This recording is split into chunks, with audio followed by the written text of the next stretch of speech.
Bonjour à tous, c'est Roméo Cournal et vous êtes sur enformat.com, le site qui libère les esprits et qui élève les consciences des femmes et des hommes pour qu'ils soient fiers d'être riches, épanouis et heureux. Aujourd'hui, l'outil ne fait pas le coach. Alors, je vais encore me faire des amis là. Je vois fleurir sur Internet et ailleurs un certain nombre de propositions de formation sur des outils qui sont très intéressants, qui d'ailleurs en général sont relativement efficients et qui vous promettent finalement de devenir coach. C'est là que ça me pose un problème. Ces outils, qui plus est, sont très souvent des outils d'ordre thérapeutique. Donc, je ne vais pas les citer parce que bon, il y en a plein. C'est une façon pour moi, finalement, faire cette vidéo de vous interpeller sur certaines choses. Tant si vous avez l'intention de devenir coach, que si vous avez l'intention d'utiliser vous-même ces outils-là pour vous. Je vais reprendre la phrase de ma collègue et amie Catherine Depaz, que vous avez vue récemment avec moi. Coach, c'est pas quelque chose que l'on fait, c'est quelqu'un que l'on est. Le coaching n'est pas, j'ai envie de dire en soi, c'est pas vraiment un métier, c'est une identité. Le coaching est affaire de posture plus qu'affaire d'outils. Je tiens à faire le point là-dessus, précisément parce que on peut devenir effectivement praticien d'un outil, mais ça ne fait pas de vous un coach.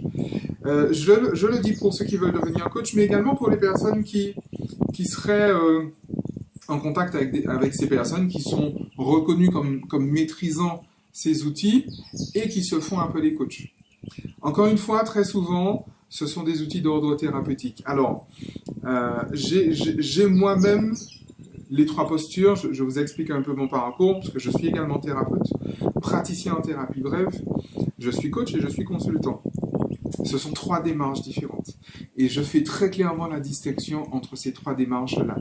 Quand je suis dans une relation de coaching, je suis dans une relation de coaching. Quand je suis dans une relation thérapeutique, c'est tout autre chose.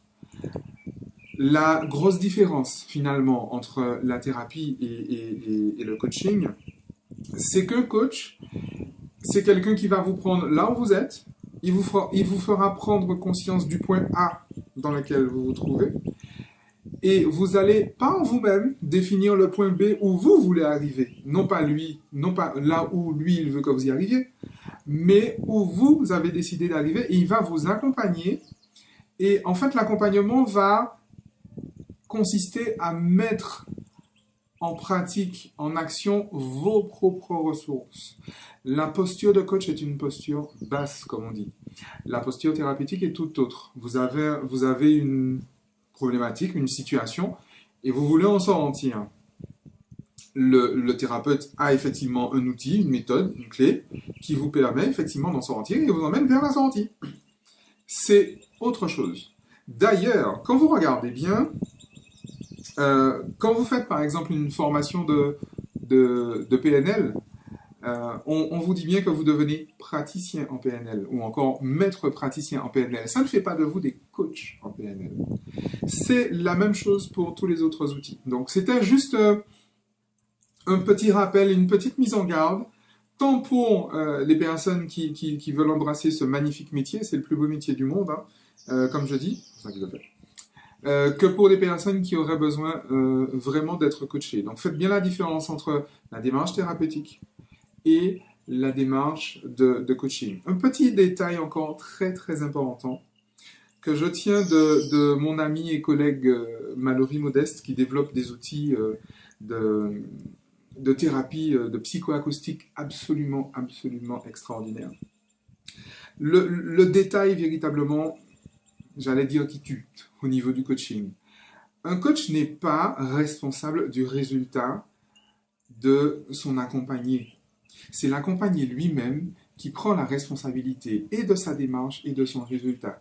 C'est la raison pour laquelle un coach ne peut pas non plus, d'un autre côté, vous dire « Voilà, moi j'ai des résultats ». Le coach n'a pas de résultats. Ce sont ses accompagnés qui ont des résultats. Donc, il est incohérent de se dire coach et de se dire, voilà, j'ai obtenu tel résultat avec tel client, tel résultat avec tel client. Pour moi, c'est pas compatible. En tant que thérapeute, oui, on peut le dire. J'ai utilisé tel outil pour sortir du deuil, pour sortir du traumatisme, pour sortir de plein de situations difficiles. Ok, on y arrive. Mais on n'est pas là dans une démarche de coaching. Voilà, c'était simplement mon petit rappel et qui me semble vraiment très très important parce que ce métier, il est absolument capital. Comme dit Tony Robbins, tout le monde a besoin de coach. Vraiment tout le monde en a besoin, y compris les coachs d'ailleurs. C'est pour ça que je fais aussi de la supervision et du coaching de coach, c'est assez génial. Mais il faut vraiment qu'on sache de quoi on parle, où on est et où on va. Voilà, d'ici là, continuez à bien vous amuser. Le plus beau est devant nous. Allez, ciao!